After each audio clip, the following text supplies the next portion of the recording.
இல்லை இந்த கப்பல் கிட்ட போய் பார்த்தீங்கன்னா வரலோடு இருக்கும். இது டீப்போடு கிட்ட போகிற மாதிரி தான் இருக்கு. ஆனால் இதுவே தூரம். அந்த 300 ரூபா போட்டு மெரன் டிரைவ்லேருந்து ஏறினா இந்த கப்பலில் நிற்கிற இடத்துல கிட்ட கொண்டு வந்து கப்பல் அந்த இருக்குல்ல, அதுதான் போட்டு ஆட்டு.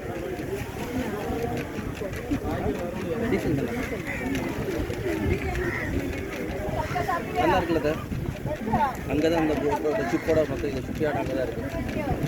மோஸ்ட்லி அங்கே தான் இது பண்ணுவாங்க. அந்த சரக்கு ஏற்று மெயின் எல்லாமே அங்கே தான். அதுக்கு அந்த பக்கம் தான் மெரன் டிரைவ்.